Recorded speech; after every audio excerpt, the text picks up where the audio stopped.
Live from the 607, it's the Ocho Duro Parlay Hour, where we're talking sports locally and nationally. Join the conversation on our social media with the hashtag ODPH, because here we go.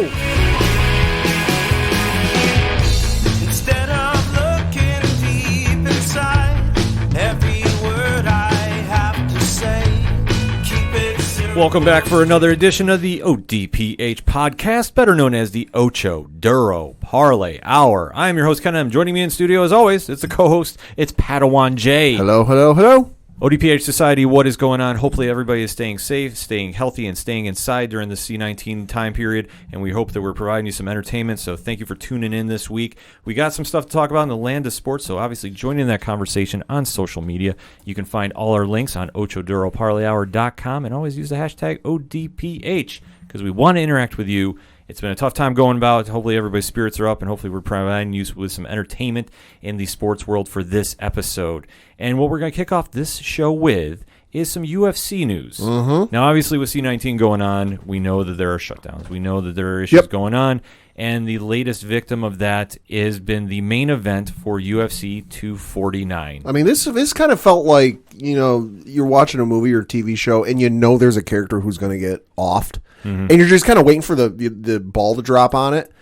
I always had a feeling something was going to happen with this card, obviously because it was C19 going on and all the stuff getting canceled and just restrictions and travel restrictions and just all the hoops that were, it got bad to the point where Dana White shared that photo, I believe it was on Instagram, of like the fight, a cartoon artist drawing the fight taking place on the moon. And he basically put it up with the caption, I mean, if we have to, ... Right. I always had a feeling that something was going to happen with this card, be it got postponed because the fighters couldn't get to wherever it was going to take place, or it got postponed because, they simply couldn't find a venue for it. Didn't think it would happen this way for the now sixth time. Yeah, this fight you have to think is cursed. You have to think that it's never going to happen. There's just so much with the legacy of Khabib versus Tony Ferguson, the main event that fight fans have been dreaming of, is yet again on hold. Now, obviously, this time there's some different circumstances. Yeah. Obviously, with the C19 shutdowns, travel restrictions are in place for certain fighters and where they're stationed. So Khabib cannot leave and travel.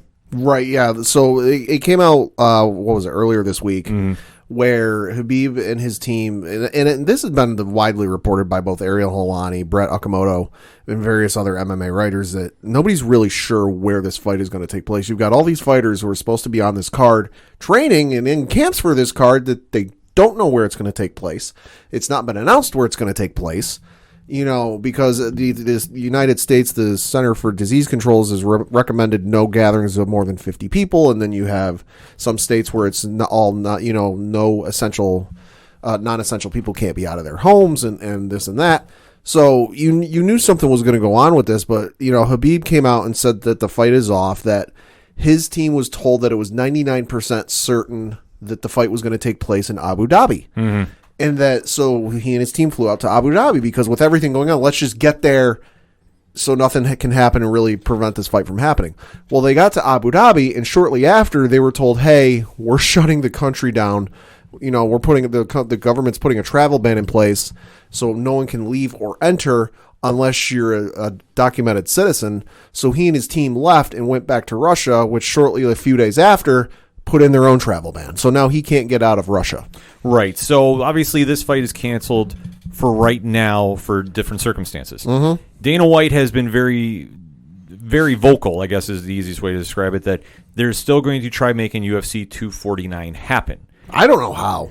Unless you put it on like a aircraft carrier in the middle of the ocean that's been sterilized, I have no idea how you're going to do this. It's a very odd situation that we are in because they have not had a fight since UFC Fight Night 170 in Brazil. Right. And that was in front of an empty arena. Right. So they have canceled, I believe, 3 cards since then. I believe so. And on the flip side, you have Bellator, who just today or yesterday, I believe, announced that all of their fights for the month of May were canceled. Right. So obviously this is a very unique situation and time frame we're living in. But Dana has been very vigilant about saying he's going to try salvaging a card and doing something with it to make sure that UFC 249 happens. Obviously, losing this main event for this circumstance, it's easier to swallow than when Ferguson got injured a week out. Yeah, I mean, or what, was that the one where it was on April Fool's Day? He tripped on a cord and blew his knee out. Yeah, it was something like that he tripped on a cord and like and you that's knew when- you knew the circumstances with this fight getting canceled had reached ridiculous status. right. And obviously back and forth since this fight has been been made. And this This is the sixth time. Yeah, it's just always there's been an injury that happens, a fluke one. Either Tony gets hurt or Khabib gets hurt or some time frame doesn't work out. Or it's a weird scenario that this happens in because for fight fans to understand the gravity of the situation, Khabib right now is arguably pound for pound the best fighter on the planet. He's also arguably one of, I'll say, top 5, top 3 hottest names in the brand. Right, and obviously due to the involvement with Conor McGregor and the cluster Yeah, blank the mess. that you can describe it, and I don't even want to get into that.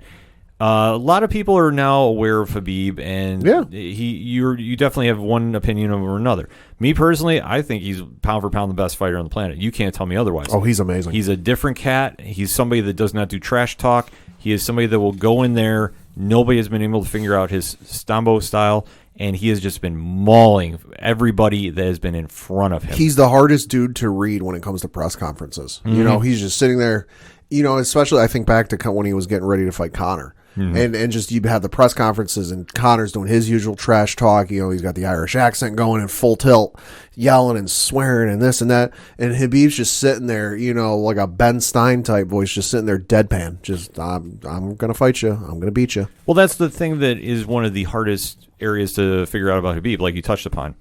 The mental game, you don't break him. You don't really see him show emotion. The only time that we've seen this happen is in Rocky 4 with Ivan Drago. No, I was going to say that infamous fight in Vegas when he beat Conor. Oh, yeah. And it was just the melee by the cage and him jumping in the crowd. And, wasn't it? Oh, yeah, that was in Vegas. Yeah. Yeah. It was just the only time you've really seen him lose his emotions. And you can say he was justified. I think he was justified. Oh, yeah. And I think that obviously he is somebody that just does not appreciate the trash talk aspect of certain fighters such as Conor. I think he respects and might be okay with trash talk to a certain extent, but if you go back and you watch the tape with a lot of that trash talk, that crossed the line. Oh yeah, Conor definitely crosses a line, and you don't know somebody's line until you cross it. And you don't know how far you can push a boundary until you get a reaction. It's the Joker Batman, to a degree, yeah. No, that's a great analogy, and that's just how it is with Khabib. It's just you can talk a little trash, and sure, I mean, he understands the fight game as well as anybody. Sure. But when you start going on a line, and he has been very well vocal about this is where Conor crossed the line, and you can't really defend it. No. I mean, you can say, like, I understand where Conor was going with, because that's just how Conor is. Mm-hmm. Look at any press conference he is. He's just a very flamboyant, boisterous fighter. Yeah. To put it mildly. Yeah, I mean, I think back to that one great press conference they had where it was all the champions. It was that mega press conference they had where Cerrone was trash talking him. This kind of planted the seed in everybody's head for those two to fight. Mm-hmm. And Conor was talking about, you agree to a fight with Conor McGregor. You go home and tell the wife, baby, we made it. Break out the red panties. And I'm just like, okay, this is getting a little graphic. Yeah, but that's just how he is. And and you can go through the lineage of press conferences when he turned into the notorious one. Because when he first came out, he wasn't really as wild and crazy as he is. No. And then, obviously, he has just grown into this, puzzling figure that is just... He's polarizing. Polarizing, I don't think does enough justice. Conor is somebody that you either really buy into the hype of the character or you despise it. Mm-hmm. And for Khabib... he despises it, and I get it because that's just not how he is. He's just a differently wired person.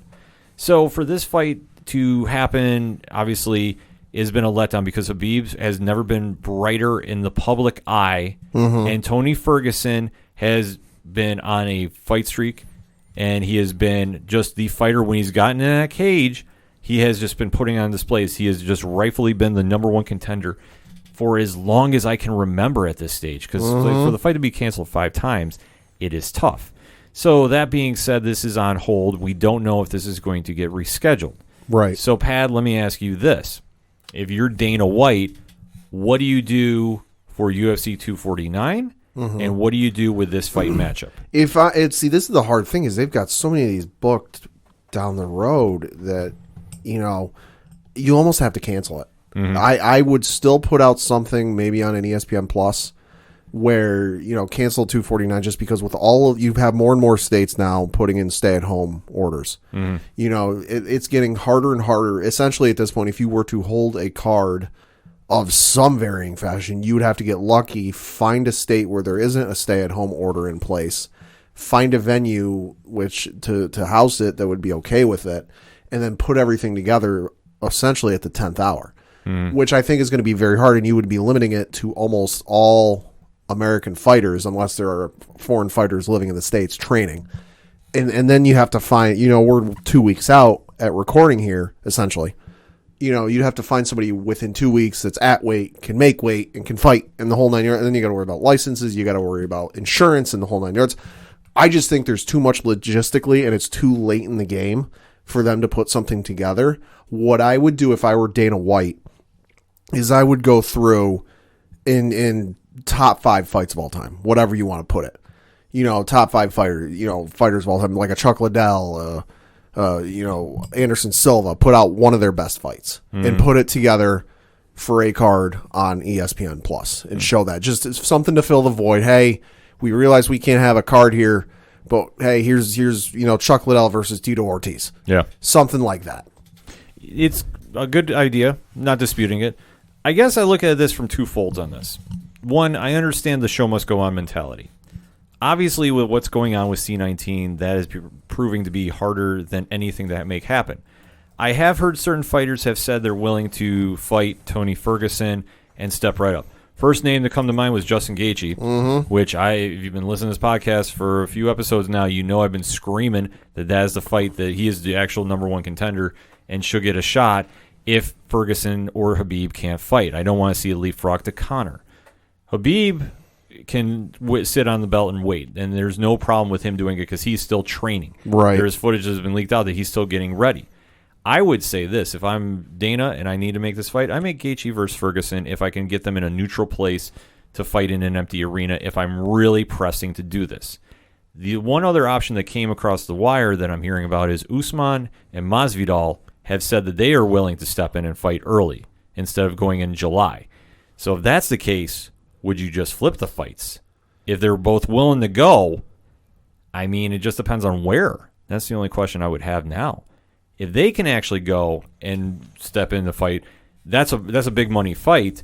But if you put it in an empty arena, like say at the UFC, where they do the Ultimate Fighter, it's not their performance center, but they're one place that they do. Oh, I don't know. The Contender, wherever the building is, the name, the official name is escaping me right now. If they want to find a place, it's going to be a little hard just because doing a quick search as we sit here recording at the end of March, the article from CNN.com dated March 30th, there are currently 30 or 31 different states with stay-at-home orders in place. So, and a lot of them are big name, venues that have housed UFC in the past, California, Arizona, New York, Nevada. It's a lot of states with a lot of big, MMA history and background. So it's going to be tough. Yeah, it's definitely going to be tough. So it all depends. If you can't wait on it, because obviously if you wait, I understand why. It's not going to be looked down upon and saying like, what are you doing? And why are you doing this? That's the one thing about it, that with this area of combat sports, you can sit and wait. You can show older footage. You can make something happen to tide over your fan base. And I feel like for as long as fans have wanted this fight with Khabib and Tony, and the fact that it's now failed 6 times, right? That's a fight that needs to have a crowd with it. Yeah, you can't sit there for it's got to be 10 years at this point. We've been waiting for this fight. And finally get to it, and nobody's there to see it. Yeah. We're just all sitting at home watching it on TV. That might work for some other fights. Like, I've never thought of this matchup, but it might be good. That one, you need to have a crowd with it. Yeah. You need to have people there to see it. You need that atmosphere that comes with the fight. And you know what? I'm perfectly fine moving that to the July card with Usman and Masvidal. If you scrap 249, as much as it sucks, it's understandable. Yeah. At this time, nobody would justify you making this move, or not justify it. Everybody understands this. No, I'm sure there are some people who would be upset by it, but in the grand scheme of things, that is a very small percentage. We're all upset with what's going on, but if you play by the rules and everybody stays inside and everybody is doing the right things, the situation ends a lot quicker, or at least that it would be flattening the curve, Yeah. as they say. Yeah. So I don't want to say it's going to end, but everybody understands It'll my help. point. It will help. So if we don't have this card, that makes sense. And then I would say just make the one. Yeah. Why don't you take a page out of the WWE and New Japan Pro Wrestling? Mm-hmm. Why don't you stage a pay-per-view event back-to-back nights? Yeah. Do it Friday and do it Saturday Yeah. of Ultimate or Yeah. International Fight Week. Yeah. Stack that card to the 9s. Stack one card the Friday night and stack the other one Saturday. You're trying to tell me that you can pull that off in multiple locations in Vegas if you needed to. If you stack that card right, you could be talking buy rates that won't be touched for a long time. Exactly. Because you have every single fighter on the planet cleared to travel. Oh, yeah. So you can tell me one night could be Khabib versus Ferguson as your main event. You could have Conor versus Justin Gaethje. I would say, why not make it kind of like the WWE's Night of Champions? Not obviously not have every champion on there, but let's just say half of them. If they're all cleared and ready to go. Have one portion on Friday night, the other portion on Saturday night. You can't tell me that even casual MMA fans, you're sitting there looking at the lineup of championship matches going, holy crap, I got to get that card. Yeah. I think that's where you have to answer that. And I think that is an easy solution to do if you can wait, which I think is the right move to do. I think if you have to scrap 249, go ahead. As much as it sucks. Yeah. Just the only thing is make sure the fighters are taken care of for their pay, and just make sure everybody that's involved in the event is taken care of. So nobody, at least there's some kind of compensation. You're going to lose money, sure. If you cancel a card, it's going to happen, but you have to really try helping out wherever you can. And I understand if fighters don't fight, they don't get paid. It's a fine line to walk, and this is where the UFC would have to step in and kind of make some regulations, and that's going to be their prerogative to do. Either way, doing the fight at 249 doesn't make a lot of sense right now at this stage.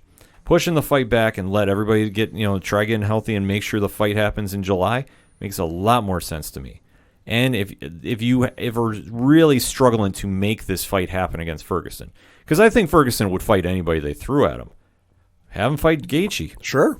I mean, that will be pure violence, which I'm sure it's not a case of wanting to find or having an issue finding somebody to fight Ferguson. I'm sure there's a fairly long line with that one. Yeah.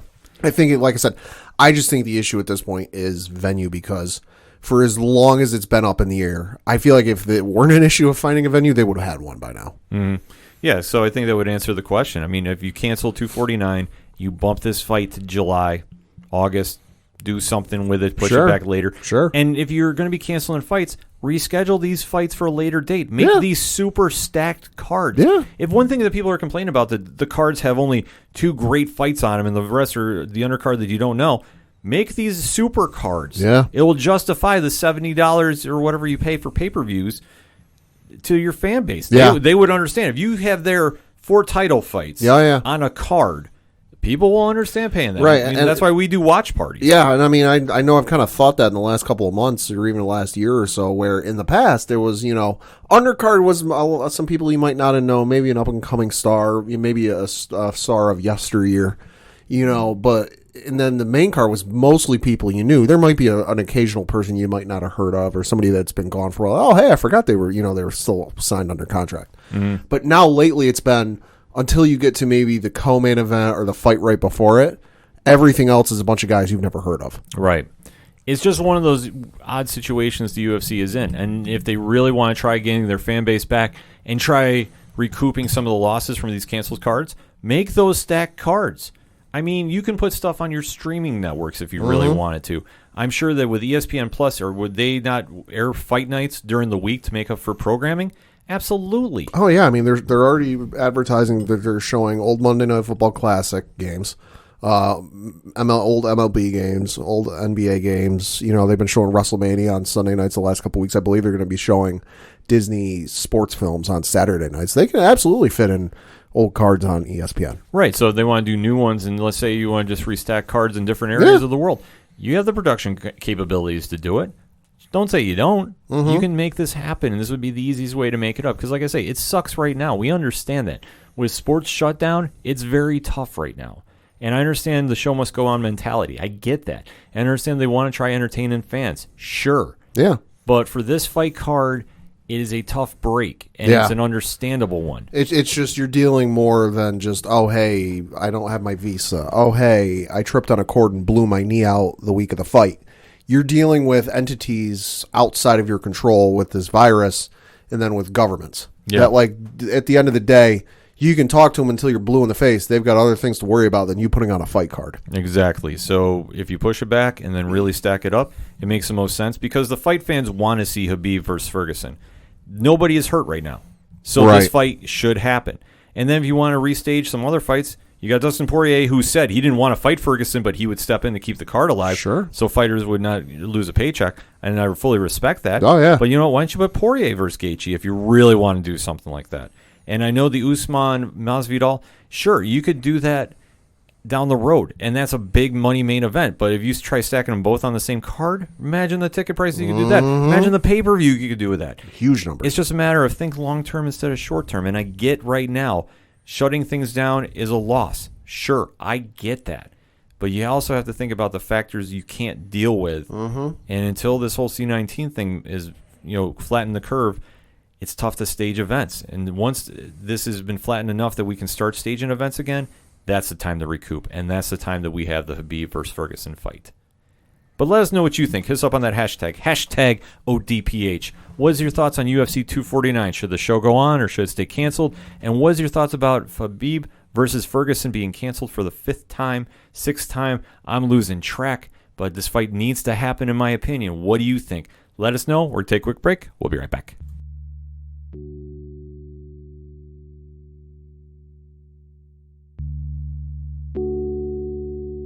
Can you imagine a world immune to all forms of cancer?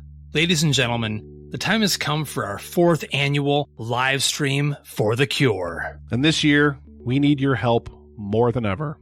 Please join us May 27th through May 31st for 48 hours of live content from guests and podcasts around the world. We'll be aiming for our most ambitious goal to date as we try to raise $10,000 for the Cancer Research Institute. Please visit www.livestreamforthecure.com for more information on this year's event and how you can be a part of it.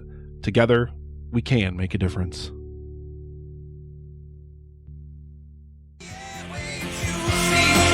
It's a heartbreak, soul-shaped radio attack. Taking 4 steps forward, no steps back. Hey, this is Vince the Common Man Citoy, local MMA fighter, telling you to keep on listening to the ODPH, the 607's up-and-coming newest podcast.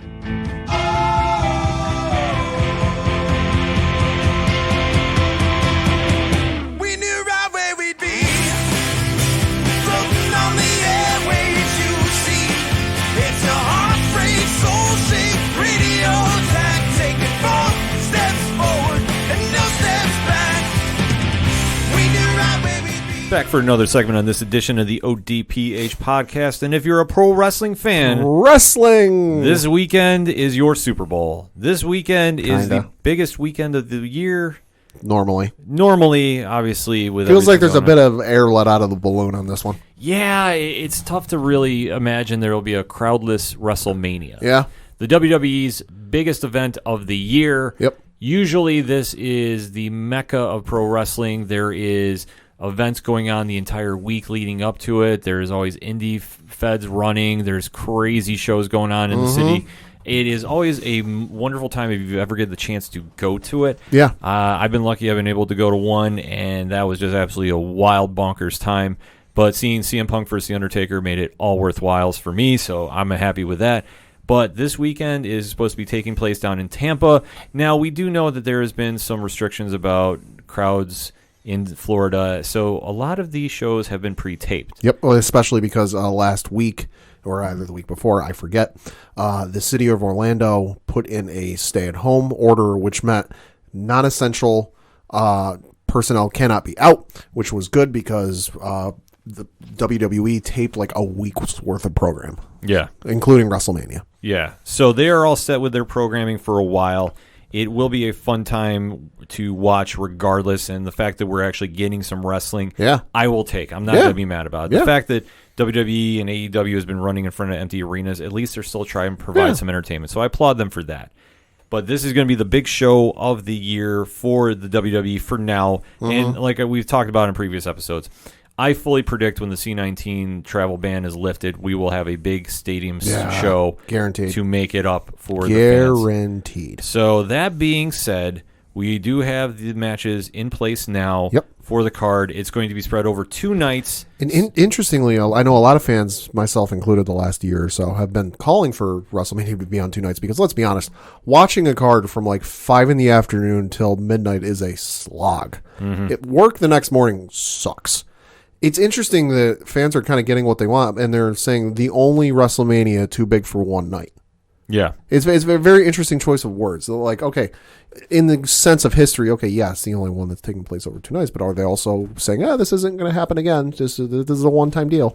Yeah, it's really interesting that they're trying to really stretch this out and really make this into an event because right now, the luster is lost. But the fact we're still getting that and 2 nights taking a play out of New Japan Pro Wrestling's Wrestle Kingdom this year is a really smart move. I'm all on board with this. Oh, God, yeah. The fact we got 2 nights and like Pat is talking about, you live on the East Coast, it is not a fun day to wake up on Monday morning and try to get to work after watching, 9 hours of wrestling? God, somewhere in there. I mean, usually it's pretty good, but on this kind of stage, not so much. But regardless of that, we still are going to be watching because we are fans nevertheless. Yes. So what we're going to be doing is giving our predictions, the ODPH predictions of the WrestleMania card going down WrestleMania 36.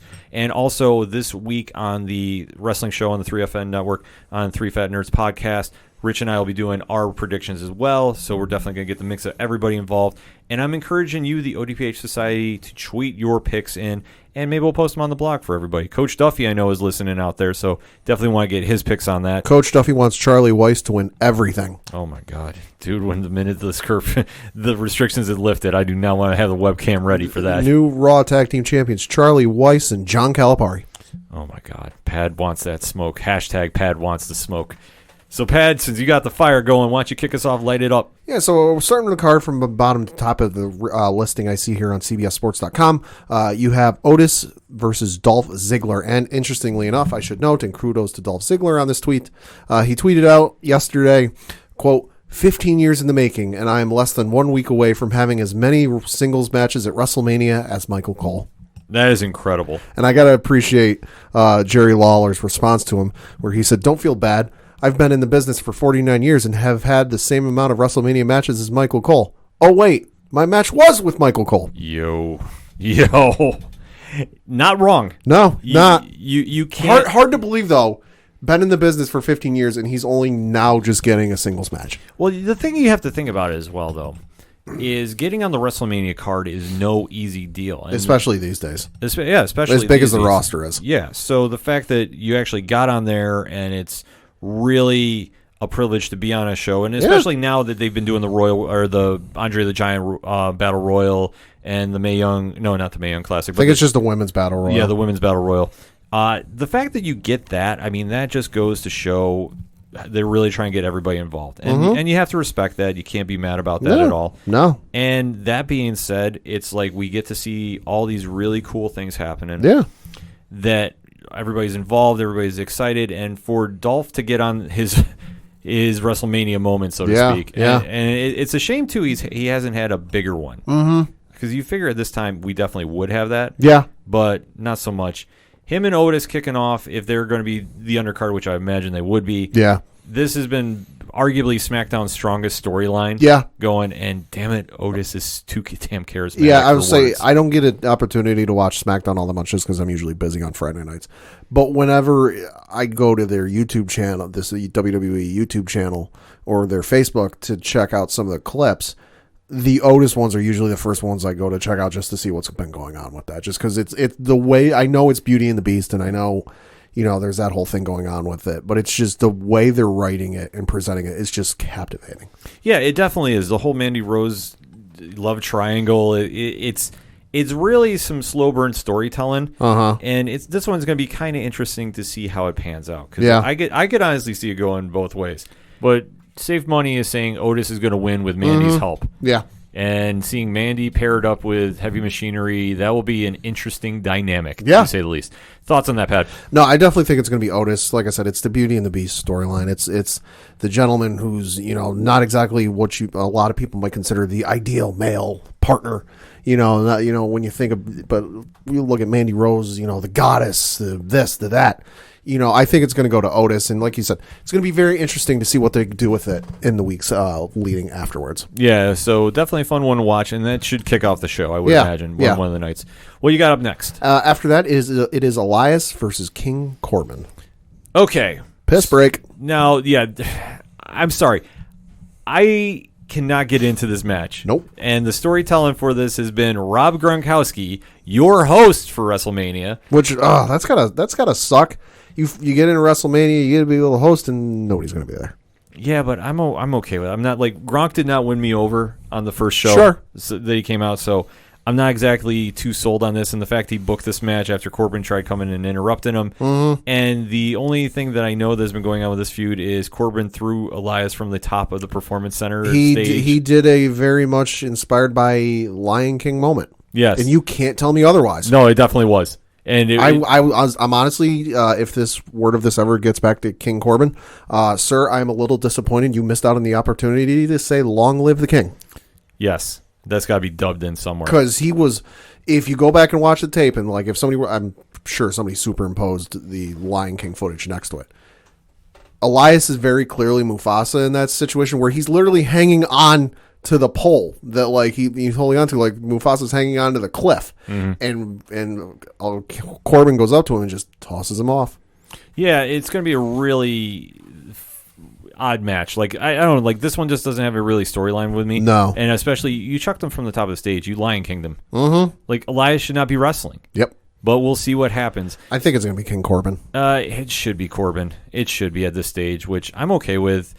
Like you say, this is going to be my chip break to go get some food. But we'll just say Corbin just to say it. Sure. All right. After that, you have Aleister Black versus Bobby Lashley.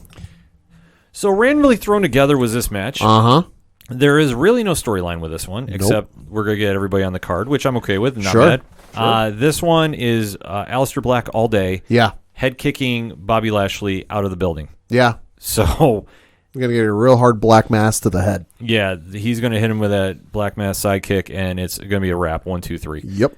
Next match. After that, you have the Women's Tag Team Championship between the Kabuki Warriors and Asuka and Kairi Sane versus Alexa Bliss and Nikki Cross.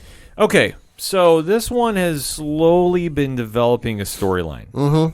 Not really a big sizzle reel, but this is slowly started taking off with Alexa Bliss and Cross calling out Asuka and Sane. I'm okay with this match. I think this will be a fun match. Yeah. I do expect we're going to have new champions because I think they're fully setting up for Crazy Asuka to get a solo run, which I'm here all day for. Oh, yeah. Nothing against Kairi Sane. Yeah. I hear that she was rumored to be leaving at some point, so this would make a lot of sense for her to write them off and get Asuka on a singles run by herself. So yeah. I know that there was talk about adding another team to this mix. I have not heard about that one getting added. No. So we'll just say new champions, Bliss and Cross, and see where we go with that. I would love to see an Iconics appearance, though. That'd be good. As just a team out of left field to show up. That'd be good. Because they've been very, very quiet lately. Yeah. Yeah, no, I'm definitely going with you on this one, though. I think Alexa Bliss and Nikki Cross are going to do it. No, through no fault of the Kabuki Warriors. It's just... And I realize, again, no fault through the Kabuki Warriors. Their reign has really done nothing to, like... enthrall me with any of their matches. It's been a lot more singles matches, with either one or the other taking place.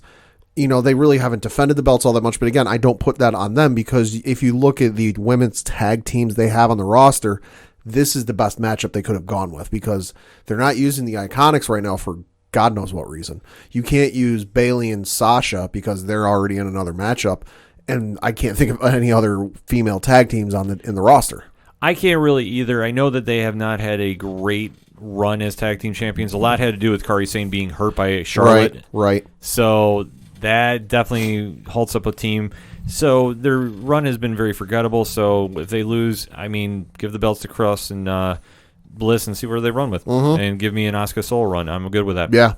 Next up. After that, and this is interesting that this article was posted today and they have this listed, the SmackDown Tag Team Championship between The Miz and John Morrison versus The New Day versus the Usos in a ladder match. Now, we should note that it was reported by PW Insider on Friday last week. Miz did not participate in the taping of WrestleMania 36 because he was feeling ill. So, interesting to see where they go with this one. The only thing I would guess at, and I'm only taking a shot with it, is if they're still going to have the match, they would still have either Morrison having a fill-in partner, Yeah. or they're going to have Morrison versus one of the Usos, Sure. versus probably Kofi Yeah. in the ladder match with Yeah. the respective tag team partners Yeah. on the outside of the ring. Yeah, and I can see this being a situation like WrestleMania 32, and I can only say this because I just watched it on TV the other night, where you had, at that point, it was the League of Nations versus New Day. Wasn't for the title, but I think on like the following Raw or like a week after or something like that, they did get a matchup with them for the belts. So Yeah. I can very easily see this being a case of Morrison versus one of the Usos versus a Kofi, where whoever wins this, if it's not the champions retaining, the champion, Morrison winning the match, if it's, say, Jimmy Uso. Jimmy Uso wins the match. Oh, hey, Usos, you're now the number one contenders for the tag team titles. They could do something like that. I mean, I don't know exactly where the plan is going to be if this report is true by PW Insider. It would really suck if that is the case, but understandable if obviously he's heading home with an illness. I mean, Yeah. Miz does not miss a lot of dates at all. No. So I would say I would not doubt John Morrison retaining, or maybe I'm gonna say Miz and Morrison retain somehow. Okay. That'll be my early prediction. All right. I'm going to go with Usos. Okay. I'm going to go with Usos. Usos will win the matchup, but when it comes to the actual title match later, Morrison and Miz will retain. Okay. I'm very cool with that. Yeah. Next up. After that, you have the Raw Tag Team Championship matchup between the Street Profits against Austin Theory and Angel Garza. Okay. So a little update of what's going on with this. Now, Rey Mysterio has been sent home for... He was quarantined. He was quarantined. Yep. So he was not able to be at Mania for any of the tapings. So obviously they had to switch up the card. Yep. And originally this was supposed to be... Angel Garza and Andrade. Right. And then last week... Last night, actually, it was announced that Andrade was injured the week prior with a rib injury. Like, I think he broke his rib. Yeah. That was the matchup with Cedric Alexander and Ricochet, and everybody got hurt in that one. That one was just... we talk about cursed matches with Khabib and Ferguson. That was a cursed match. Yeah. I know I was hearing reports that a lot of people got hurt in that one. Yeah. So what they're doing is they're subbing in Austin Theory to team up with Garza. Now, Austin Theory from NXT. yes, NXT Evolve. This kid is going to be the next big thing for the company in some years. He has all the intangibles, and Paul Heyman apparently is very big on him. Sure. And the WWE has to be very big on him if they're putting him on Mania Yeah. out the gate Yeah. of everybody you have in NXT. Say, because especially as much as Paul might be big on the guy and really like the guy, at the end of the day, Vince makes the calls on these matches. Yeah. Vince is the one who has final say-so. So it's not just Paul likes the guy, Vince likes the guy. Yeah, and if you've been watching NXT lately, he's had kind of like a semi-little thing going on with Ciampa. Right. So you're seeing the evolution, no pun intended, of a future superstar. Mm-hmm. Now, that being said, they did have their little 3 or 6-man tag match last night with Rollins, and they took on the Street Profits and Owens. This should be a fun match. Yeah. Definitely a lot of talented guys in the ring, and I will say this, Street Profits will retain. Oh, yeah. But this will definitely be a great match. I will say, if you're looking for a match that has an NXT feel to it, this is going to be it. Oh, absolutely. Yeah, Absolutely. with the history of all 4 of these guys in NXT, it's definitely got that vibe to it. So I would expect some big spots happening. Yeah. And don't blink on this match because you're Yeah. going to see. I see Theory and Garza. I hope they keep them as a team after this. Sure. Why not? I'm sorry, I'm big on Angel Garza. No, yeah, I definitely see Street Profits retaining on this one, just team thrown together last minute. But this isn't going to be a squash match. This isn't going to be, a quick 5-minute match. No, this is going to be I imagine this is going to be a fairly decently long match, and Austin Theory and Angel Garza are going to come out looking like $1,000. Definitely. So this will be, like I said, it could be a sleeper match of the night.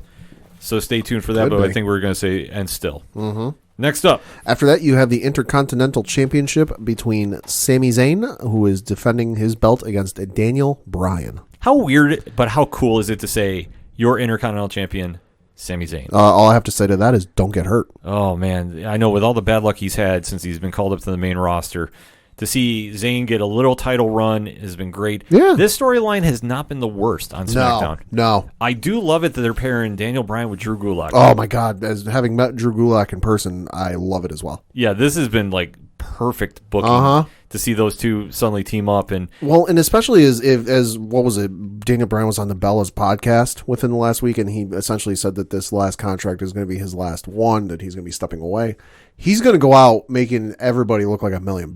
yeah, and that's the right thing to do. And obviously he's earned that time to do. Yeah. And I mean, Bryan, I could see winning this match. Yeah. But I also hope he doesn't. No. And because I would love to see a Zayn versus Gulak feud. Oh, Zayn versus Gulak would be amazing. I also want to see Sammy retain just because he's been with the company for like 5+ years or whatever it is by now. Yeah. And he's been on the main roster for I don't remember how long.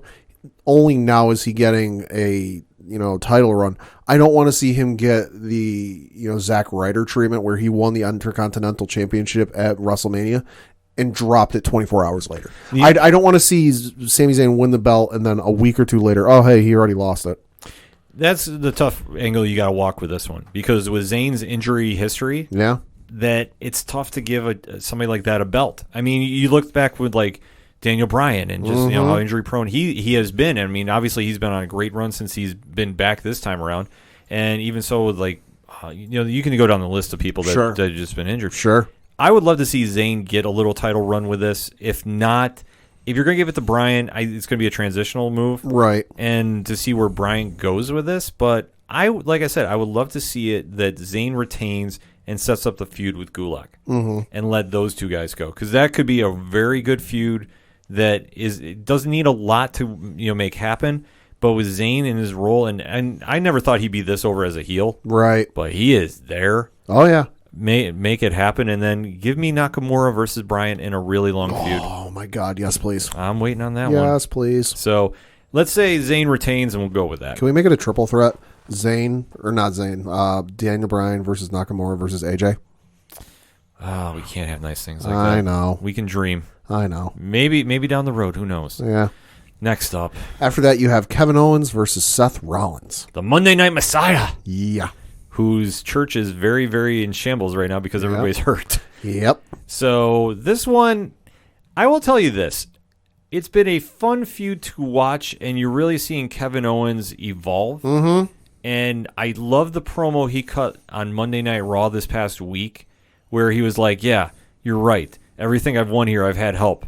But Seth, so have you. And was breaking down, and it's not wrong. It's not wrong in any way, because now they have Owens as the modern day Austin, which is kind of a different feel and different vibe. If I read the interview right, was the first person to actually ask Austin if he could use a stunner. Yeah, which is smart. Yeah. But Owens is that kind of guy, and he's an awesome person to meet. And if you ever get the chance to meet him in person, He's very much, without them having forced it onto him, he's already kind of the Austin character. Yeah. And it's just been very organic to see how he's done this. Meanwhile, you have Seth Rollins, who is, let's face it, is way better as a heel than he is a face. Just needs that laugh. Yep, he just needs the Needs laugh. the laugh to come back. Yeah. You don't know what we're talking about? YouTube it. Yes, he needs the laugh. But the Monday Night Messiah role has been great. Yeah.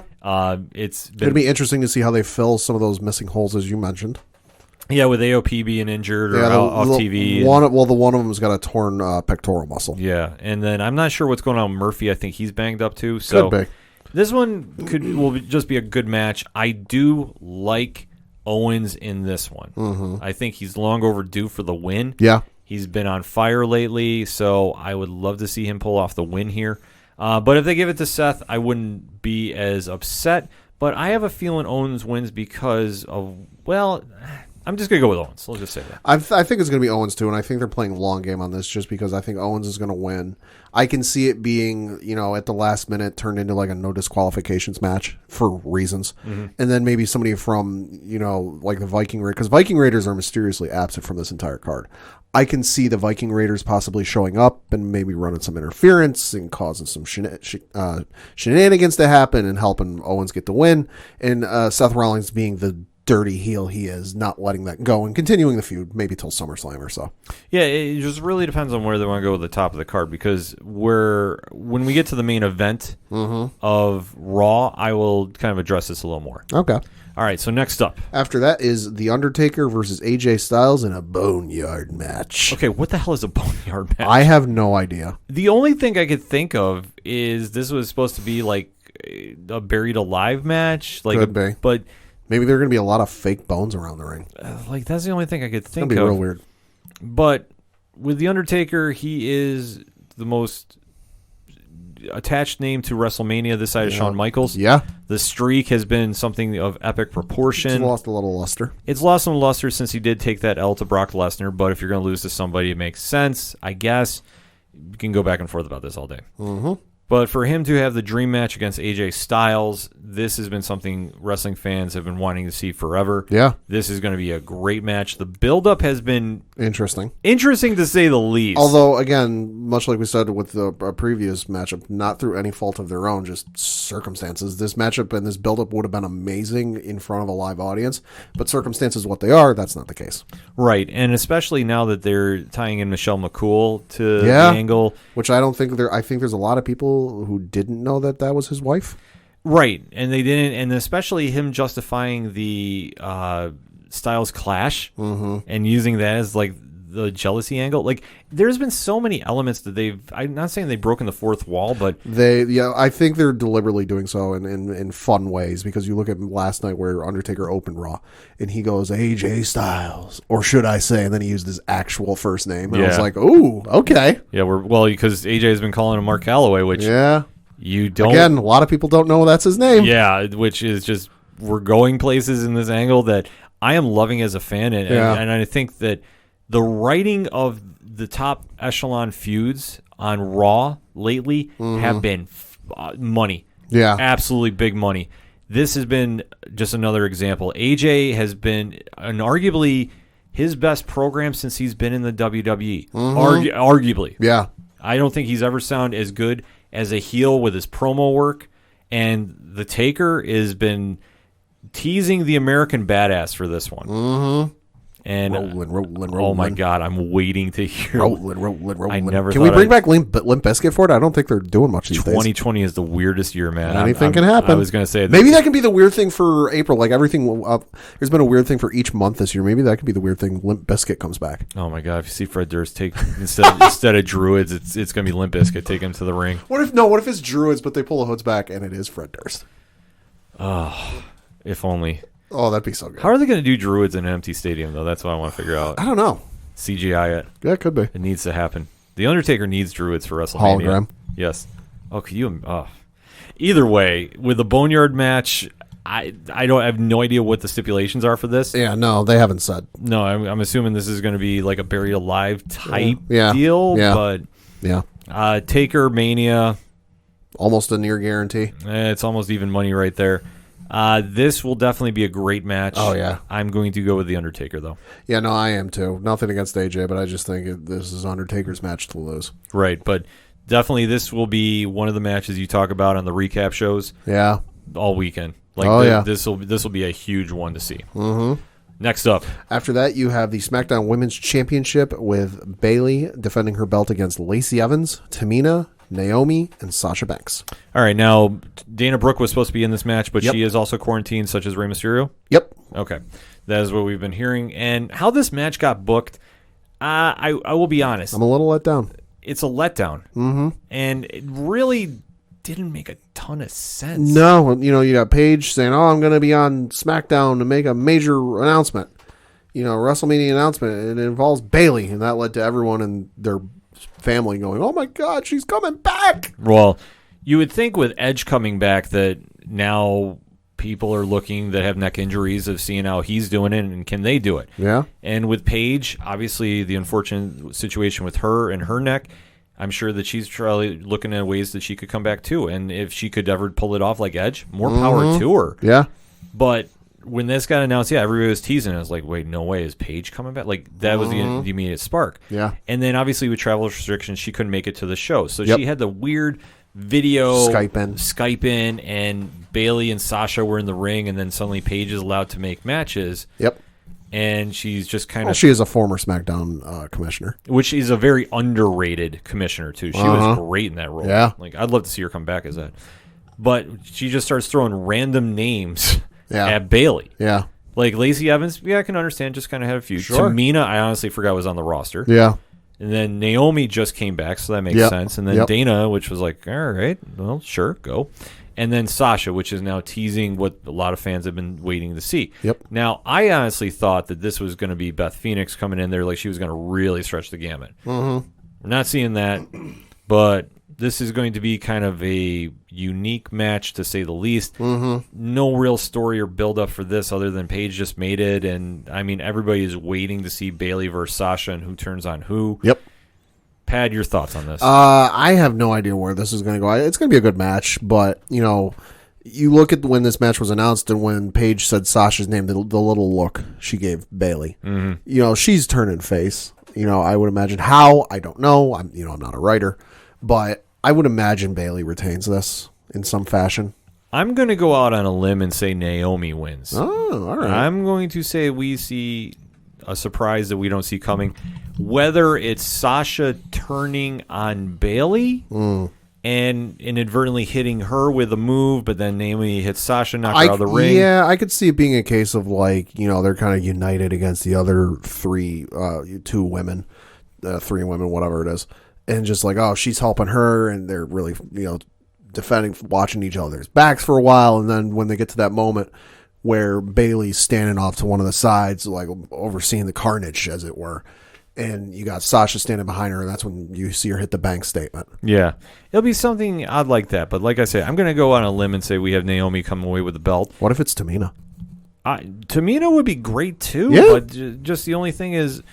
You never see her have a real run. That's true. And I think she has a lot of injury issues, too, if I'm not mistaken. Yeah, she's had a few. So it's tough to give a belt to her, but even though if she pulled off the win, I wouldn't be mad about it. But I'm looking at the roster and thinking, okay, who is long overdue? Naomi, I think, has definitely been on a roll since she's come back, and I would not mind seeing her do that. And like I said, I think that you're going to see Sasha cost Bayley inadvertently, and that's going to start teasing their big showdown whenever that's going to happen. Right. Because the only thing now is Bayley is so over as a heel, and she's put in her best work since she's been on the WWE, in my opinion, that it's tough to flip her back to being a face, because I just wouldn't go over, and I think the hugger gimmick is awful, and I'm glad to see it gone. But Sasha works better as a heel, too. She is like Seth Rollins. Yeah. She's a natural heel. She's not a natural face. No. So, that being said, I think that's how that match is going to end. Very well could be. That's half of the WrestleMania card. We're going to take a quick break and come back and talk about the other half of the 2 nights of WrestleMania. You are listening to the ODPH podcast. Being a nerd as an adult can be difficult. Life gets a little busy to constantly be staying up to date with nerd culture. Let's see, there's work, Life, bills, stress, relationships, kids. So you wish you could just turn something on during your hectic life that would keep you up to date at the push of a button. Look no farther than the 30 and Nerdy podcast. I'm Josh. And I'm Tyler. Here on the 30 and Nerdy podcast, we enlighten, educate, and entertain with all things nerd. We discuss, debate, and break it down on what's going on in nerd culture from the past, present, and future. And you know the cool part? We're 30. So we bring it to you in a less hectic way and easily accessible through your favorite podcast platform. But no worries, you don't have to be 30 to enjoy the show. So relax and keep up to date with us as we bring you nerd news you need to know, but don't have time to go searching for it. So come nerd out with us at the 30 and Nerdy podcast on iTunes, Google Play, Stitcher, or wherever you cast your pod. Cheers to you, nerds. 2, 3, 4. Hey, this is Johnny Moose from Excite Wrestling, and you're listening to the ODPH. I didn't mess it up. I thought I would. Right now, back to the guys.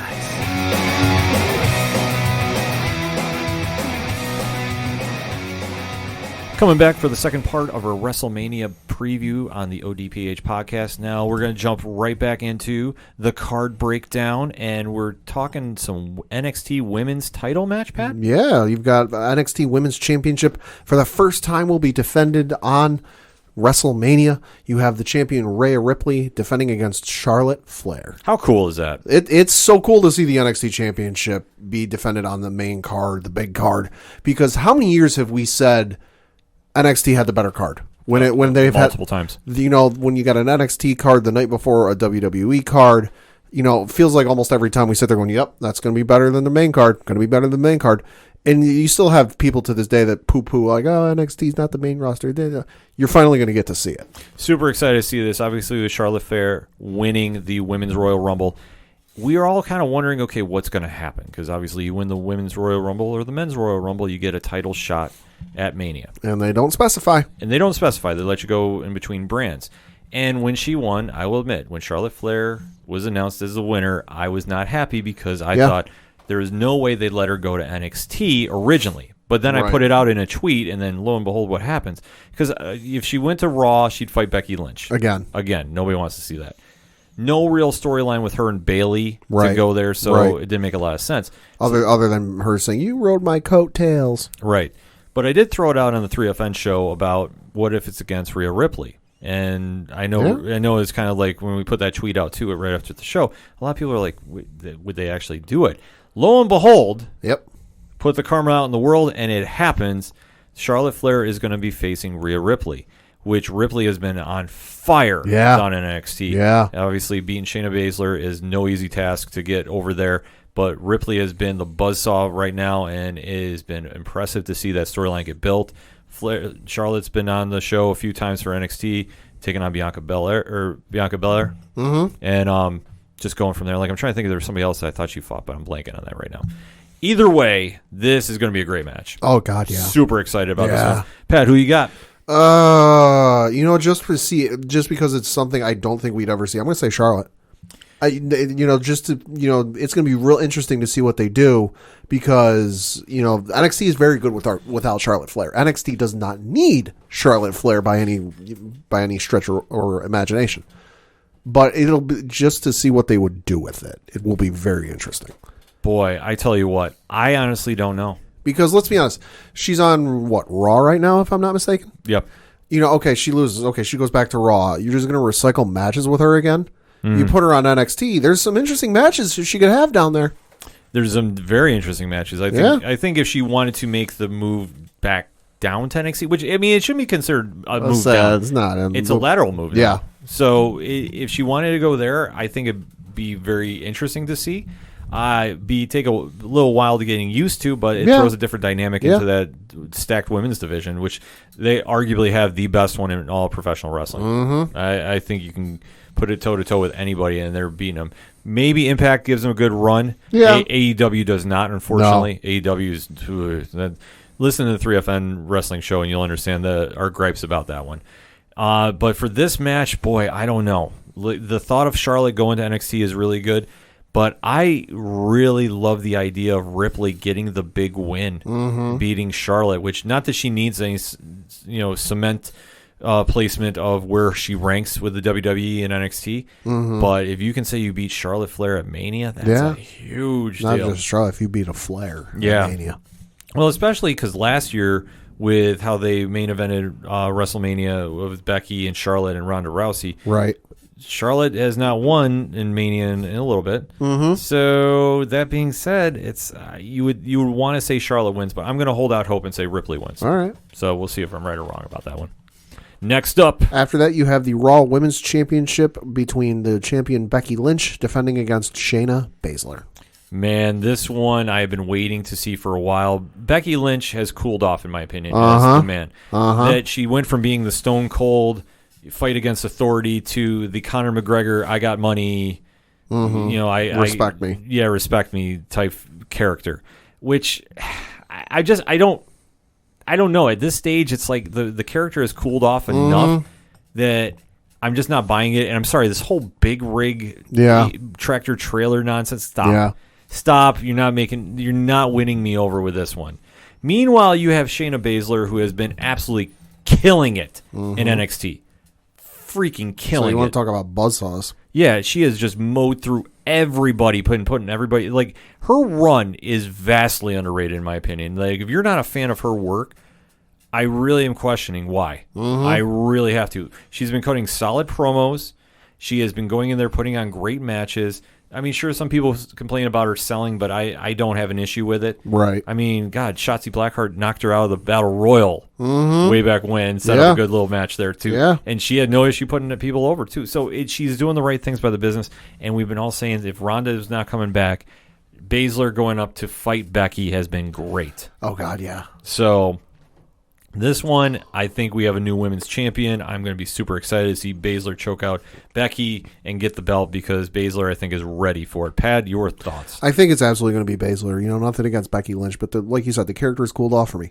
You know, I popped for the just deal with it sunglasses because I grew up when that came out and that was amazing. You know, but like you said, the big rig thing should be cool, and I should be saying, "Oh, that's awesome! She's got a big rig with her face on it and flames and." Look at how badass that is, and I just don't care. You know, it's not, you know, they might be trying to recapture some of the Stone Cold stuff from back in the day, you know, with the beer truck and the Zamboni and just, oh, look at her driving this big rig, but, like, it's not connecting. It's not hitting. I think a portion of the crowd has cooled off on her, myself included, and I think it's just time to see something else. I agree, and I think the Baszler would be a nice addition to the Raw women's roster and definitely set up a lot of great matchups on that, and give me a program with her and Crazy Asuka. Give me a program. I don't need one match in the Elimination Chamber. I need a program. Give me Crazy Asuka on commentary more, please. Oh, so good. So good. Her with Lawler translating was hilarious. Oh, my God. Like, that was just all win right there. And talk about making a bad situation into a good one. You're seeing the talent that has been on both shows. Yeah. Really step it up, even though it's in front of an empty arena, and just really seems like they're having fun. Oh, yeah. Which, I mean, during this whole C19 era, it's really cool to see they're actually really trying to have some fun and really give something for everybody at home to really watch and get behind. So that being said, Baszler all day. Next match. After that, you have John Cena versus The Fiend, Bray Wyatt, in a Firefly Funhouse match. Now, what that exactly entails, I have no idea. I don't know, and I don't care. It's going to be weird. This is going to get weird. I'll say I'm having flashbacks to what was it, WrestleMania 33 in Florida, where it was him and Randy Orton, and they were like they cut to the random over looking down shot, and there'd be bugs or worms or something in the ring. Yeah, it's going to get weird. Yeah. I expect a lot of fourth wall breaking. I think that what if the rabbit gets the pin? Oh my God, that'd be so good.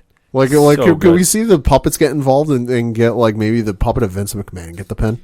Well, anything they want to do, I'm all for with this, because if they let Bray get really creative with this, which they should, and he's one of the most beautiful minds in wrestling, if I can use that term. Oh yeah, he's like just next level thinking is just something to truly admire, and just where he's gone with his character. And if you go through the back catalog of the Bray Wyatt character, he's been teasing the Fiend now. Then you almost have to go through the Fiend run now to see where he's going to go next. And it's just crazy to see on how much just deep layer multi-planning he's been doing with this character. And Cena is somebody that can definitely appreciate it. Oh, yeah. And Cena will be more than happy to put him over in his own crazy match. Oh, yeah. That John at this stage... They don't care. He don't need titles. He doesn't need titles. He's already a Hall of Famer. He's a budding action star. Yeah. He's going to be in the next Fast 9 movie. He's going to be in Suicide Squad. He's got a lot of stuff going on. He has essentially turned into The Rock 2.0. Yeah. So this is just him giving back to wrestling fans with this one. And obviously with Bray Wyatt losing to Goldberg egregiously and losing the belt. Yep. This is going to be a great match for him to bounce back.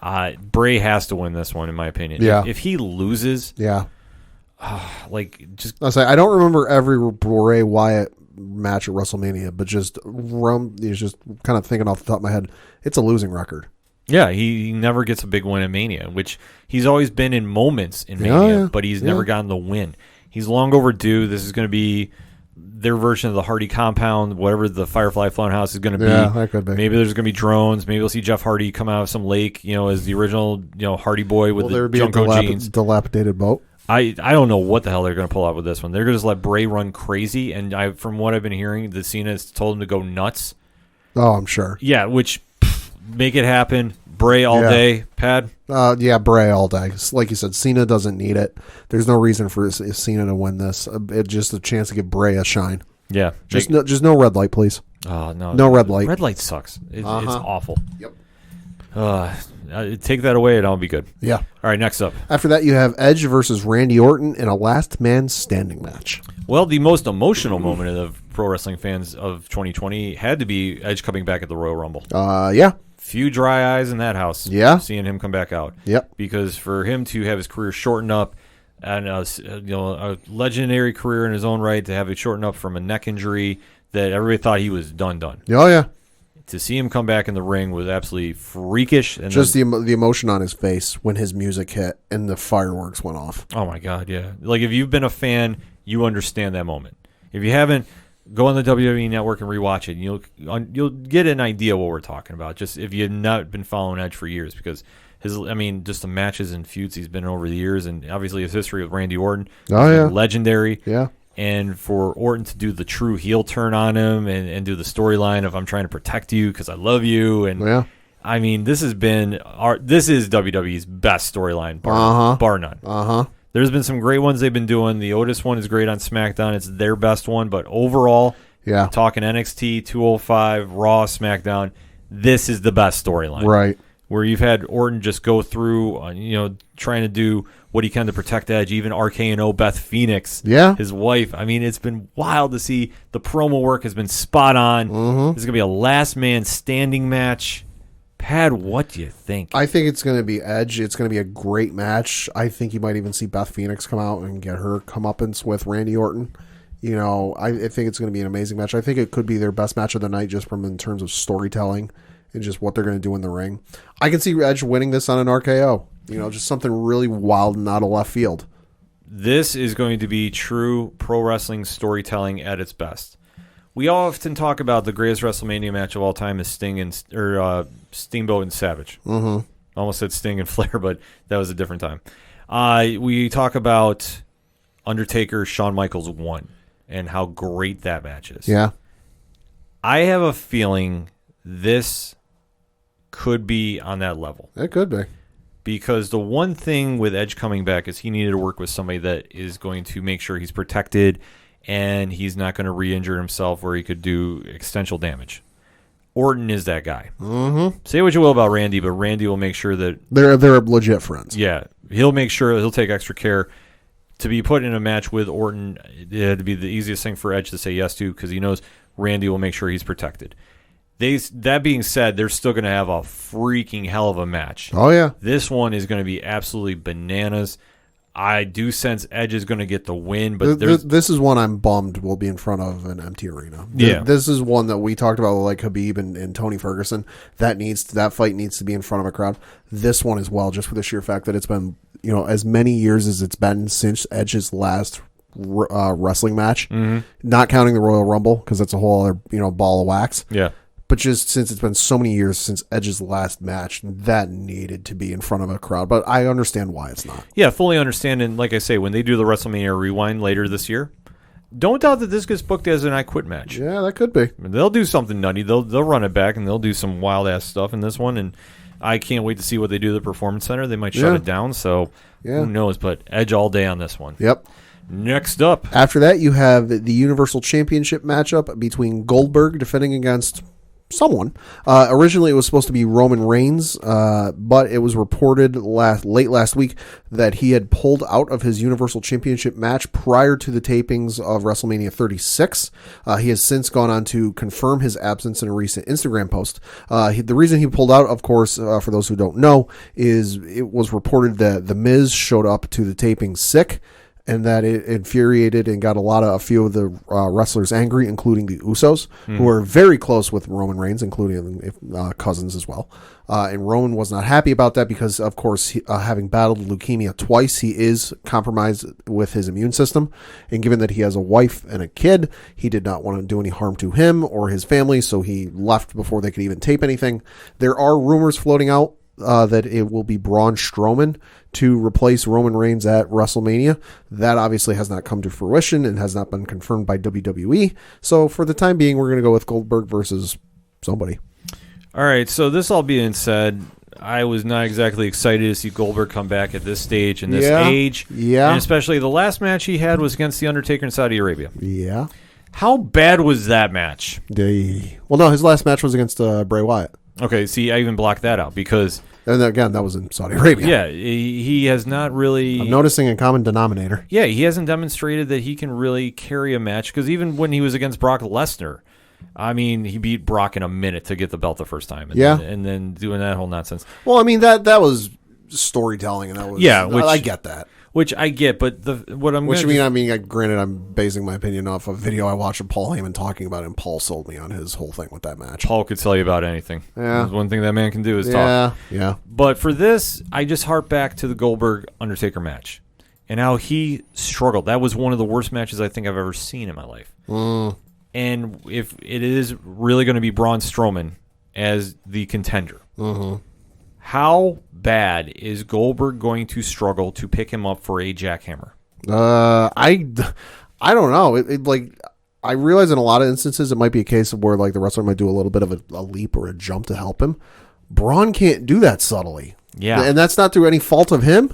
He's just a very large individual. He's just that massive. He's that tall. Yeah, so I don't think this is going to be a good match at all if it's Braun. I don't think, but even whoever you put in, I mean, who else could you substitute in there? Right. That makes a lot of sense at this stage. I mean, sure, you could try having Cena do some double duty. You could try doing some kind of crazy, bring somebody back we're not even thinking of. Yeah. Braun makes sense on that degree because he'll take a spear and he'll sell it and he'll do the job. Yeah. Because I think ultimately this is supposed to be Roman Reigns getting the belt. This was ultimately supposed to be Roman Reigns getting the belt because if you look at, from the last time he held the belt, which was when he held a championship belt.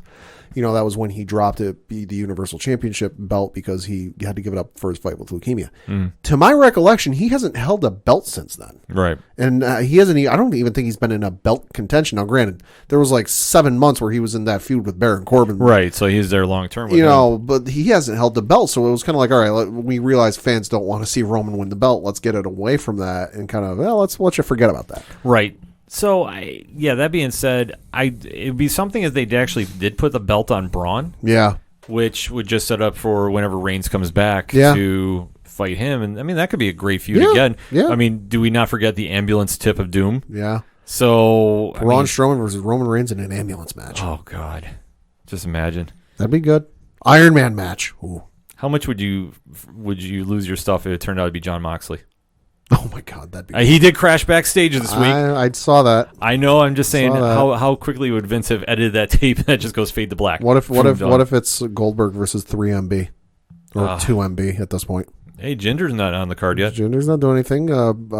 Heath Slater. Heath Slater's not doing anything. I mean, Drew's a little busy, but yeah, I mean, anything is possible. He can pull double duty. Drew definitely could. I mean, unify the belts and just have one champion. Yeah, anything is really possible with this.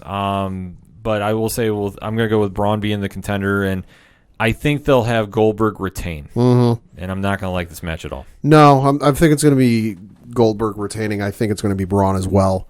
And I think the match is going to be absurdly short and absurdly dumb, and it's going to further bury Braun, and it's going to make me a little angry, just because I think you buried Braun enough. Good Lord, let him flourish. Yeah, he's not winning over fans on wrestling Twitter. Yeah. If you haven't seen that, I'll show you after the show. Yeah, but I think it's going to be Goldberg retaining, and then his matchup with Roman's just going to get pushed back to SummerSlam. Can we just hope Matt Riddle shows up, bro? Oh, if only, please. If we get one good thing out of WrestleMania, let it be Matt Riddle. Matt Riddle versus Goldberg. Let's make it happen. And now let's get to the main event of main events, I believe. Yep, you've got the WWE Championship match with Brock Lesnar defending against the winner of the Royal Rumble in Drew McIntyre. Great storytelling they've been setting up. Drew has never looked better in his run. The one fault, and as I've said it before, say it again, counting down for the Claymore kick. Do not like it. Well, I understand that too. He's got to do something. I realize he's a face, but counting down for the Claymore kick, I just don't enjoy it. I wish you could do it like Shawn Michaels did for Sweet Chin Music and then run into it. That would work. But obviously you want to get the crowd involved. Or even do something like when Sheamus gets ready to do the bro kick and he goes, and he pounds his chest. Do something like that. I'm okay with that. But sitting here going 3, 2, 1. Yeah. Okay. But it's also to win the younger crowd over and give them something a chance. So I get it. I'm not mad about it. But since Drew has come back, you want to talk about a great redemption story and seeing where he started to leaving the WWE, working his ass off on the Indies, coming back, kicking ass in NXT. Yeah. Then kind of paused a little bit. So he got injured, didn't he? Yeah, he got injured in Raw. I mean, injuries happen, but that cools momentum, and then it's tough to get that ship going again. But since Heyman has taken over Raw, Drew has been booked to look like $1 million, and he's definitely worth the title shot. This is going to be a great match. That being said, because it's not in front of a live crowd, I'm saying Brock retains. I'm going on a limb. I'm going to say it. I think that this was in front of a live crowd, Drew wins, but I think because it's not, they're going to wait and postpone Drew getting the belt. Yeah. And I think that holds up Rollins, too, because I think the eventual feud that's going to happen is Rollins versus McIntyre. That'll be good. So that'll be good. I'm saying I wouldn't doubt McIntyre win, but I'm going to say as going to throw an ultimate curveball and say they're going to wait. No, I just thought of something. They wouldn't do that twice in a row, though. I was going to say, what if they have Money in the Bank in between now and then and Rollins wins? But I'm like, they wouldn't do that twice in a row. Him cashing in on Brock. Yeah, they wouldn't do that again. Yeah, they wouldn't. I mean, this is why they bumped Money in the Bank to its own pay-per-view, because they used to do it. They used to do it at Mania, right, for a little bit. So right. No, I think I want Drew to win just because I hate seeing Brock Lesnar with the belt, because that means we have to go without a main event title belt on Raw for the next 4 months or whatever it ends up being time-wise. But I think, like you said, they want that pop. They want that thing for the archive footage when you go to show the footage down the road or whatever. So I think Brock's unfortunately going to retain, and they're just going to push it. They're going to push all their plans back to SummerSlam. Maybe. I mean, at this stage, it could definitely happen. I'm hoping I'm wrong. I really want to stress this. I really hope McIntyre wins. Because if they push anything back, it's going to be to SummerSlam, and they're not going to push it back to Great Balls of Fire 2. Yeah. Oh. Best pay-per-view name ever. It was something. Ever. But it's going to be a fun one to watch this weekend. If you are home or wherever you're at on the WWE Network, it's going to be 2 nights. Absolutely worthwhile checking out. And definitely, if you have your picks, tweet it to us at OD Parlay Hour. I will definitely make a big blog of everybody's picks who has them for this week. Both shows are going to be starting 7 o'clock Eastern Standard Time on the WWE Network. Saturday, April 4th, Sunday, April 5th. So let us know what you think. What you think about our picks. Hit us up on the social media accounts. Use the hashtag ODPH. What is your WrestleMania picks? We definitely want to know. We're going to take a quick break. We'll be right back. Wonder Soul.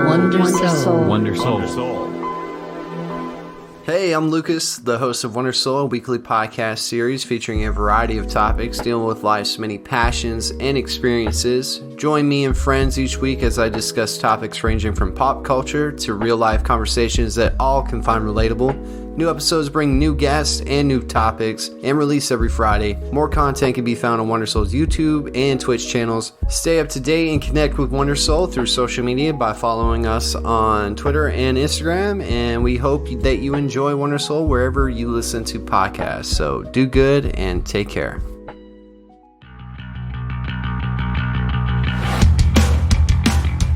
Hi, this is Tyler from Second Suitor, and you're listening to the ODPH podcast. I want you to get it. I want you to understand. I'm doing the best I can, but not as good as I want to be. I just want to get it. I just want to comprehend that I have to make amends with the mind. Coming back with a final segment on this edition of the ODPH podcast. Let's round those bases and take the show home, Pad. Yeah, of course, no local minute to talk about, of course, because there's no local sports going on. So we'll shift to rounding the bases. Got a couple NFL things to mention, because as we sit here, there is still some NFL news going on. Some I'm not very happy with. Yeah. First one being the NFL owners have voted to and approved on the expanding the playoff format to 14 teams, beginning with the 2020 season. The article from ESPN reads, during a conference call to discuss league business after the annual meetings were canceled due to the coronavirus pandemic, the owners also awarded one of those extra games to CBS and one to NBC. 3/4 of the 32 owners were needed to approve the change. So the playoff teams are expanding from what they currently are, which I believe is 12? Yes. To 14. So you're getting the 2 extra teams. The new format changes prior league practices in 2 ways. There will be a total of 3 wild card teams per conference, which is up from 2. And then the number 2 seed in each conference will host the new number 7 seed in the wild card round, meaning that only the number 1 seeds will have a first round bye. If it ain't broke, don't fix it. Yeah, I don't get this. Like, why are we trying to fix something that has been proven to work? I think they're just, like we said, they're going for ratings, they're going for money, because the article a little further along says Wildcard Weekend will feature back-to-back triple headers on January 9th and 10th, according to the league. CBS will broadcast one of the new games, scheduled for a 4:40 Eastern Time kickoff on January 10th, and it will be streamed on CBS All Access. That game also will be aired on Nickelodeon in a production geared towards a younger audience. That's interesting. And then it says NBC, its new streaming service Peacock, and Spanish language Telemundo will broadcast the other new game on January 10th at approximately 8:15 Eastern Time. So this is, of course, the most recent expansion of playoffs since they were expanded in 1990, increasing from 10 to 12 teams. I don't get it. Neither do I. Like, why? It just doesn't make any sense. So essentially, Wildcard Weekend starts at what time now? If I'm reading this right, there will be back-to-back triple headers on January 9th and 10th. It says one of the new games will be kicking off at 4:40 Eastern Time. So these games got to be starting at, like, you got to have a game. You got to have a 1, 4, and an 8. Yeah. Or a 6 or 7 or whatever it ends up with 7. All right. I mean, 2 ways to look at this. One, you want more football, you got it. Yeah. And it's playoffs. But you're also going to be potentially letting in folks that are 7 and 8. Yeah, under the 500 record. Why are you watering down your product? Yeah. Like that. Yeah. That's the way I sense this. Just got to get those Dallas Cowboys in. Yeah, I mean, seriously, like, why do we need that many extra teams in? We don't. Like we've said, this isn't a case of, a couple years ago where you had a lot of teams arguing why they should have been in the NCAA basketball tournament, and some had a gripe. But nobody is sitting here going, "Oh, this team should have made it into the NFL playoffs." Like, nobody's sitting here saying that. Yeah, it's nobody was crying a river about this. Nobody. It doesn't make any damn sense to make this happen. And especially now, it's like, do you need more revenue? Do you need more ratings? You're the number 1 sports league in the United States. Yep. All right. So what? You're not going to overtake soccer. Let's be honest about this. Yeah. So that ain't gonna happen. Yeah. So what do you need? So you're fighting yourself. Yeah. You're just going to water down your own product. I mean, are you really that worried about the XFL? You got to go top them? Like, I mean, seriously, what is this? I don't get it. Just because, during the season, I'm okay with it, and it makes sense. It's a full day of football. It's fun. What's exciting about the way the playoff format was you got to those playoffs, and the games didn't start till 3-4 o'clock in the afternoon. So that kind of gave you all day to kind of get amped up about it. Oh boy, get out of work or get out of what I'm doing. Finish the yard work and go watch some playoff football. Now it's going to be, you're going to get to that third game if you're sitting there watching all this triple header and go, I'm burnt out. Well, you think about it. The only time we ever really have a triple header, we do have them on Sundays. Yep. For the most part. Yep. I mean, okay, let's be honest, but it all depends on how serious you take the 8 o'clock game at night and whatever you want to do with that. Yeah. The only other time we really have that is what, Thanksgiving? Yes. All right. Thanksgiving and maybe like around Christmas or something like that. Yeah. I mean, it's one thing to have that much football, but for back-to-back and for playoffs. Yeah. I mean, were the ratings really that bad to cause it? I don't think so. I just ain't drinking the Kool-Aid on this one. Like, you can't convince me that this was needed. Because if I'm reading correctly in the article ESPN had up about this, if this format existed last year, the Rams and the Steelers would have been the number 7 seeds. Hey. Yeah. Okay, enough said. Like, I am just saying, like, you don't need to water it down so much. Yeah. That if you're a 2 seed, you should get a bye. Yeah. Because, I mean, how many times have you seen a 2 seed should be a 1 seed and then this happened? And it's just a case of circumstances. Yeah, it's just circumstances that happen. So it doesn't make a ton of sense to me to see this at all. Yeah. No, I don't get it either. I think what's going to happen is you're going to have a lot of teams that are either at 500 or even below 500, just based on how it works out, making it into the playoffs. That you're going to have a lot of people saying this team has, and they might even get blown out when it comes to the first game of the playoffs. That you're going to sit there and go, they got no reason being in the playoffs. But hey, because of this new format, we got to let them in. And then especially on an extended season. Yeah.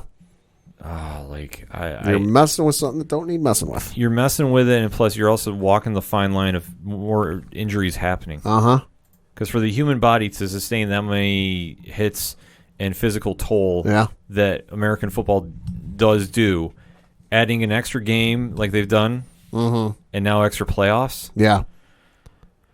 I'm just saying, man, that sounds wild to me. Yeah. Yeah, I mean, it's just something it's not favorable. We'll see how it works out.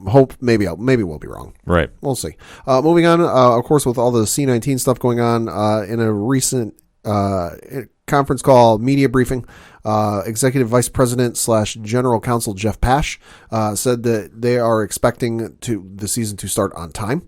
Asked whether the league is making contingency plans for maybe a later start or for games to be played in neutral or empty stadiums. He said the league's medical resources and models have indicated those plans might not be necessary. He said, all of our discussions, all of our focus has been on a normal traditional season, starting on time, playing in front of fans in our regular stadiums, and going through a full 16-game regular season, and with a full set of playoffs. That's our focus. He went on to say, we're still in March, so it's quite a few months between now and when our season would begin. The belief and the information that we have is leading us to continue on focusing on a season that starts on time and played in a normal way. Close quote. So definitely a bright spot and something to hope on. I would imagine they have some pretty good information, being in contact with the folks that be in charge of this at the government level and with the CDC. I definitely hope the NFL season starts on time, because I got to admit, I hate the fact that baseball hasn't started yet, and obviously because with everything going on, I understand it. Not mad about it. But it's lonely missing sports right now. It definitely is. There's a meme I related to on Facebook. Sorry to interrupt you, but there was a meme on Facebook I saw where somebody said, I've gone to the point I miss sports so much where I play Madden and I set two computers against each other just to watch some sports. And I'm like, I relate to that a little bit. You can definitely do it. I mean, right now, like we say, it's a tough time. So wherever you can get your mind off what's going on, absolutely. Being homebound is very tough. So that being said, sports has always been a great escape. To not have that escape, it's very tough, especially this time of year right now. There's so many sports that normally would be going on that you don't have it. It's a difficult time. Yeah. For the NFL, though, to say the season should start on time, I don't really struggle with that, because you would imagine that if everybody is complying to flattening the curve, then we should be maybe getting some sense of normalcy back with everything. Sure. By the time the season should start. So I am fully on board with that. Is like I say, as long as the curve is getting flattening and we're doing enough to end the C-19 era, I'm all for it. So the only thing with the NFL on their radar and in their immediate future that's kind of up in the air right now is, of course, the NFL draft, which is supposed to take place in less than a month now. It is on schedule to take place, but the format has not been finalized. So who knows how this is going to work? Right.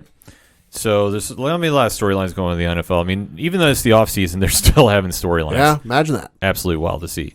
But we did have some bright programming note. Yeah, we did. That Coach Duffy was exploding on Coach Duffy 11 on Twitter about.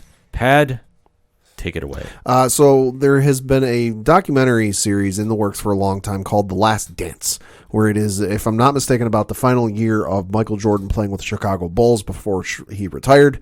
And they basically, cameras were given all access to him and the team and followed him for like a year or something like that. That documentary was set to come out at a point later this year. However, with everything going on and everyone needing a bit of a distraction and something to watch, that documentary has gotten moved up to April 19th. Absolutely excited about this. If you are not a basketball fan, I guarantee you know who Michael Jordan is. Go to the SportsCenter or social media pages. I'm sure it's on all of them. And just watch the trailer for this. If that doesn't hook you, I'm not sure what will. It's been one of the most anticipated documentaries in recent memory. Yeah. I think once they announced this, if you are a basketball fan or even just a fan of how this team of the Chicago Bulls, the last real dynasty of the 90s era, really took hold. I mean, for all the championships Michael Jordan won, this team had the most fireworks behind it, the last one he won with. So to see how this all unfolds, and it's going to be 10 parts starting April 19th, like Pat touched upon, and they're going back-to-back episodes each night starting 9 p.m. Eastern, going the April 19th, 26th, May 3rd, 10th, and ending on May 17th. This is going to be some compelling television to watch and just get the behind-the-scenes of just everybody and the raw footage that they have. how, like, this is brilliant they decided to tape this, and just to see everybody's, in-person reaction to this, man, I cannot wait to see this thing. I'm going to be glued to my TV about this. It's going to be amazing. I'm not the biggest basketball fan. I respect the game and I watch the game. But even I remember who the Bulls were in the 90s. Even I know who the Bulls were in the 90s. Just to see this is going to be something to see. To sit there as a Knicks fan, and this is kind of like what I go through with Tom Brady and the Patriots now. Sure. I always hated the Bulls, but I respected them because just to be that dominant and that great, it's just something that to watch from a distance and just see what Rodman and Jordan and Pippen and Phil Jackson put together. And even having the moving parts to work in the triangle offense and make that happen, and just be so dominant for that time period, just to show how great Jordan was. I mean, it's something to just sit there and respect, and just to see the behind the scenes of this is going to be absolutely bananas. Oh, it's going to be amazing. I cannot wait to watch this, and I definitely say get your DVRs ready. Oh yeah. However you're watching TV these days, April 19th, 9 p.m. Eastern Standard Time. Get it locked in for The Last Dance. It's going to be compelling television. That being said, the music you heard on this episode of the ODPH is out of Fair City Fire. Now, Pat, let me ask you this. Did you hear some news that broke over the weekend concerning... I don't think so. Our good friend Brian Wolf has some solo material coming out. So he's been posting on his Facebook page.